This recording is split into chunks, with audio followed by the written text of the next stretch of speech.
भगवान के चरित्र को गाते हैं और भगवान समझते भी हैं, परंतु ऐसा मत करना, राम जी को भगवान मत मानना। राम जी मानव हैं और मानव के रूप में लीला की है। एक बड़ा सुंदर मार्मिक प्रसंग मानस में आता है, मानस में बहुत संक्षिप्त उल्लेख है और रामायणों में आता है कि जिस समय भगवान राम इस नाव से पार होके जस्ट एक गांव में जाते हैं और गांव में जैसे ही गए तो गांव तक तो रास्ता ठीक था, जैसे ही वन की पथरीली मार्ग आया तो माता जानकी जो है बड़ा व्याकुल हो जाती है। 2 कदम ही चली थी उस पथरीली रास्ते में और माता जानकी जो है राम जी से पूछते हैं, पुरतेनिक से रघुवीर बधो धरि धीर दुए मग में दगदे। 2 कदम ही चली थी, झलकी भरी भाल कनी जल की, पुट सूख गए मधुरा धर दे। माता जानकी 2 कदम चली थी और उसके मस्तक पर पसीना आ गया, ओंठ जो है सूख गए और राम जी से फिर कर पूछते हैं, फिर बूझित है चलना अब के त्रिक, परन कुटी करिहौं कितवे। 2 कदम चली जानकी और इतनी व्याकुलता राम जी से पूछते कि प्रभु हम पर्णकुटी कहाँ बनाएंगे।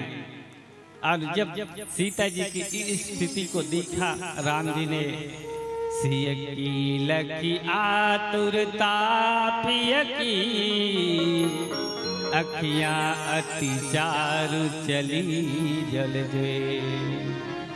सीता की इतनी व्याकुलता जब राम जी ने देखा ना तो राम जी के नेत्रों से आंसू की धार बह गई। ऐसे मानव लीला की है।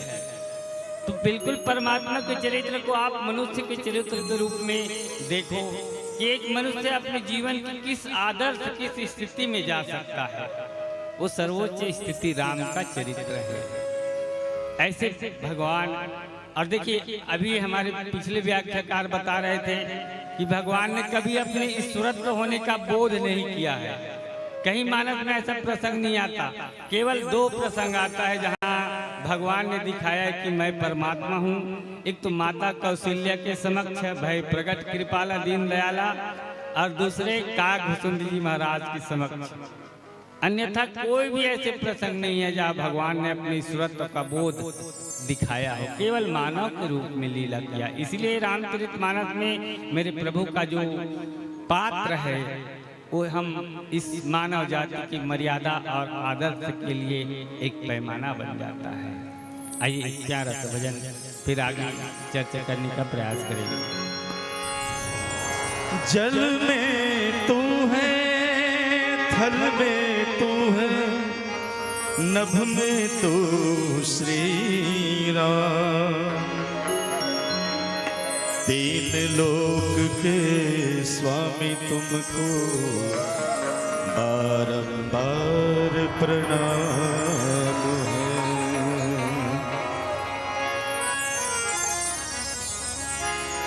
राम सीताराम बोलो राम सीताराम, राम सीताराम बोलो राम सीताराम, राम सीताराम बोलो राम सीताराम, राम सीताराम बोलो राम सीताराम। सरयू मैया तेरी लहर लहर जा रे हो, राम सीताराम बोलो राम सीताराम, राम सीताराम बोलो राम सीताराम, राम सीताराम बोलो राम सीताराम, राम सीताराम बोलो राम सीताराम। सरयू मैया तेरी लहर लहर जा रे हो बिगड़े देश के बना दे मैया का। यहाँ विपदा है भारी प्रजा बड़ी दुखियारी, फिर से भेज दे बना के राजा राम, राजा राम, राजा राम, राजा राम, राजा राम, राजा राम, राजा राम। राम सीताराम बोलो राम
राजा राम राजा राम राजा राम राजा राम राजा राम राजा राम राजा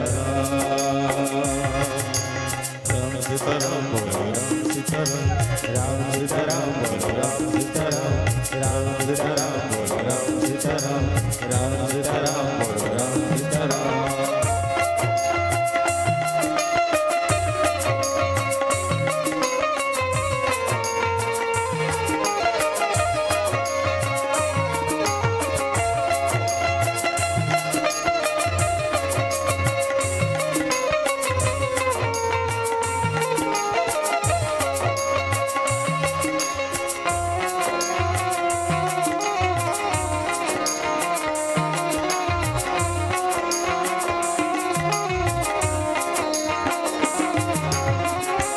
भरत लक्ष्मण जैसे भाई और हनुमत जैसे सेवक, कौशल्या सी माए कहाँ है, अब रक्षक बन गए भक्षक।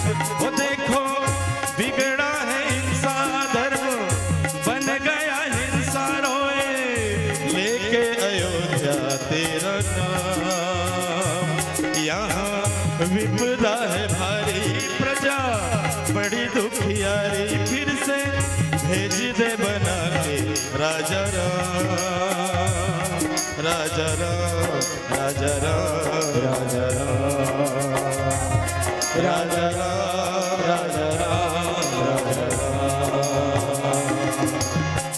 सीताराम बोलो राम सीताराम बोलो राम सीताराम राम। सरयू मैया तेरी लहर लहरी जा रहे हो,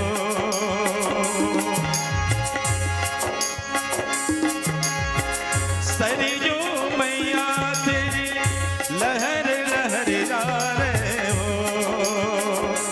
बिगड़े देश के बना दे मैया का। यहाँ विपदा है भारी, प्रजा बड़ी दुखियारी, फिर से भेज दे बना के राजा राम राजा राम राजा राम राजा राम राजा राम राजा राम राजा राम। राम सीताराम बोलो राम सीताराम राम सीताराम बोलो राम सीताराम राम सीताराम बोलो राम सीताराम राम सीताराम बोलो राम सीताराम राम सीताराम बोलो राम सीताराम। भरत प्रिय रामचंद्र शंकर हरिओ। केवट ने जो प्रभु से निवेदन किया था कि प्रभु मैंने आपको पार किया तो मेरे जीवन से 3 चीज का नाश हो गया।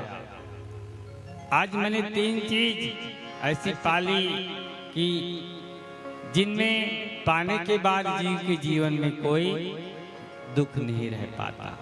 आज मेरे जीवन से दुख दूर हो गया, आज मेरे जीवन से दोष दूर हो गया, और आज मेरे जीवन से दरिद्रता दूर हो गई। दुख कैसे दूर हुआ? देखिए, जैसे ही भगवान राम हंसे हैं केवट की अटपटी बात सुनकर, तो मानो कोई व्यक्ति अगर दुखी हो और हंस दे तो इसका तात्पर्य यही है कि उसका दुख जो है दूर हो गया। दूसरी बात दरिद्रता, मतलब जिसके पास कुछ भी नहीं है, जो खैर वैसे दरिद्रता की परिभाषा तो बड़ा विशाल है, परंतु जिसके पास कमी है, कुछ भी नहीं है। और आज राम जी ने केवट से मांगा। देखिए, केवट के पास कुछ नहीं है। बहिरंग दृष्टि से अगर विचार करें तो केवट बहुत ही गरीब आदमी है, परंतु राम ने जैसे ही मांगा, मांगी नाव न केवट आना, मांगा तो मानो इनके जीवन से भी दरिद्रता का नाश हो गया। अब जिन प्रसंग पर हम विचार करने जा रहे हैं, आज का पद पखारी जलपान करी, वो प्रसंग आधारित है दोष पर, क्योंकि मिटे दोष दुखदारित दावा। दरिद्र दुख और दरिद्रता को नाश हो गया, परंतु दोष क्या? देखिए, हर व्यक्ति जब इस संसार में आता है तो उन्हें इस संसार में आने के बाद कुछ ऋण है जिसे चुकाना पड़ता है। वैसे हमारे शास्त्रों में 5 ऋण कहा गया है, परंतु 3 ऋण जो है मुख्य है, पितृ ऋण, देव ऋण और गुरु ऋण। इनको चुकाए बिना जीव का कल्याण नहीं होता। मातृ पितृ का ऋण जब तक आप नहीं चुकाओगे, आपका जन्म लेना जो है सिद्ध नहीं होता। उसके बाद मातृ पितृ के प्रति देखिए, आज केवट ने क्या किया, जैसे ही परमात्मा के चरण को पखारे और उस चरण का चरणोदक लिया, तो मानो उनकी 7 पीढ़ी या वर्षों से जो पीढ़ी इस संसार सागर में भटक रही थी, वो सब पार हो गए। मतलब उनके जीवन से पितृ ऋण मातृ ऋण हट गया। आजकल देखो परंपरा बढ़ी है, विकास हुआ है और लोगों के सोच में बड़ा बदलाव आया है। आया है कि नहीं आया है? आज लोग पितर मानने से इनकार कर देते हैं। कई लोगों के मुख से ऐसी बात आती है कि भाई हमने अपने पितरों को चढ़ा दिया है। अरे पितरों को तुम क्या चढ़ाओगे? पितर कोई चढ़ाने की चीज है? इस संसार में आपका अगर कोई हितैषी है तो पूर्वजों की अनुग्रह, उनकी अनुकंपा ही आपके साथ है, वरना कोई आपके साथ नहीं है। तो पितृपक्ष का जब पर्व आए तो निश्चित ही अपने पितरों का तर्पण करना ना भूलना, क्योंकि हमारी सनातन परंपरा है। और जैसे ही भगवान के चरणों का चरणोदक लेके उस चरणोदक का पान किए तो उनके पितर भी तर गए, जो कई वर्षों से इस संसार के भव सागर में चक्कर खा रहे थे, उसी को केवट ने तार लिया। अब समय भी हो रहा है, वैसे प्रसंग बहुत अकाट प्रसंग है। मतलब अगर संक्षिप्त में इसका सिंहावलोकन करें तो एक ऐसा प्रसंग है जहां एक भक्त के ऊपर अकारण भगवान की करुणा बरसती है। वैसे केवट के जन्म की कथा भी आप जानते हैं, पूर्व जन्म में कछुआ था। एक कई ऐसे कथानक हैं जो इस प्रसंग को और विस्तार और प्रासंगिक बना देता है। तो ऐसे पावन आज की कथा प्रसंग, आइए पीली बत्ती का भी संकेत हो चुका है, तो यहीं पर अपने वाणी को विराम। बोले सियावर रामचंद्र की जय। सियावर राजा रामचंद्र की जय। अंतिम भजन है और आप सब जन से चाहो मीठी मीठी ताली की सेवा। अति का सुघर तोरे रूप हेरा,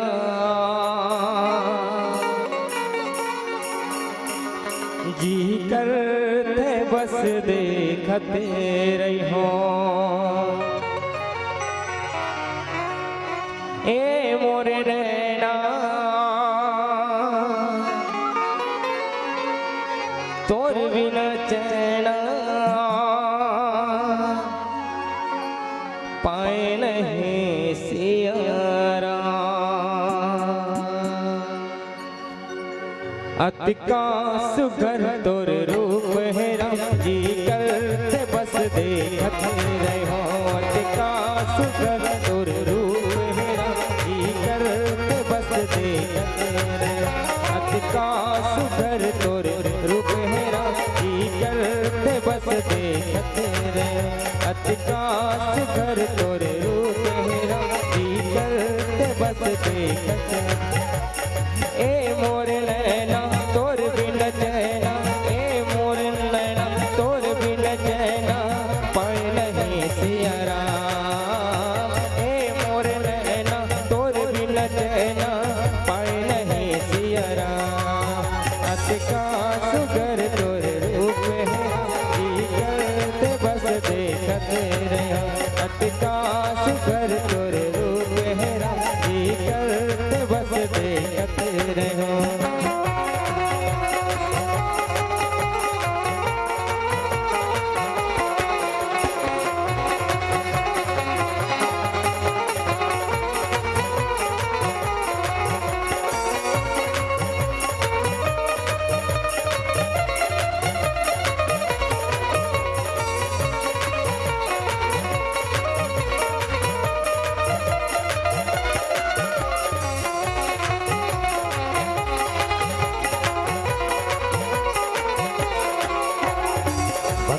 भजन ला मैंने जाना काम है डोंगा चलाना भक्ति भजन ला मैंने जाना काम है डोंगा चलाना मोर पर विदित रम से राघो खुश होके तयाना मोर पर विदित रम से राघो खुश होके तयाना ए मोरे नैना तोर बिन चैना ए मोरे नैना तोर बिन चैना पाए लहे सिया राम ए मोरे नैना तोर बिन चैना पाए लहे सिया राम अचका सुगर तोर रूप है जी करते बस देखते रहो अचका सुगर तोर रूप है जी करते बस देखते रहो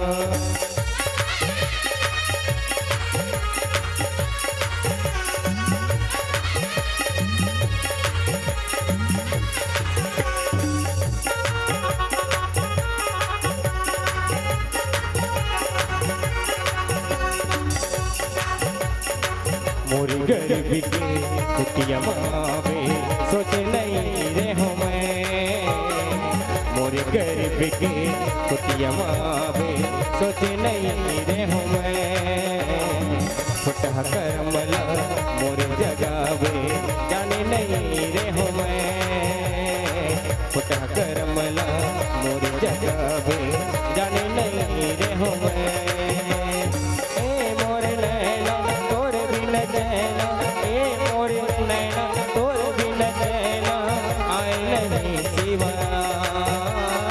ए मोरे नैना तोर बिन चैना पाए नहीं सिया अचका सुगर तोर रूप हेरा जी करते बस देखते रे अचका सुगर तोर रूप हेरा जी करते बस देखते रे ए मोरे नैना तोर बिन चैना ए मोरे नैना तोर बिन चैना पाए नहीं सिया राम ए मोरे नैना तोर बिन चैना पाए नहीं सिया राम अचका सुगर तोर रूप हेरा जी करते बस देखते रहो अचका सुगर तोर रूप हेरा जी करते बस देखते रहो अचका सुगर तोर रूप हेरा जी करते बस देखते रहो अचका सुगर तोर रूप हेरा जी करते बस देखते रहो अचका सुगर तोर रूप हेरा जी करते बस देखते सियावर राम राजा राम चंद्र की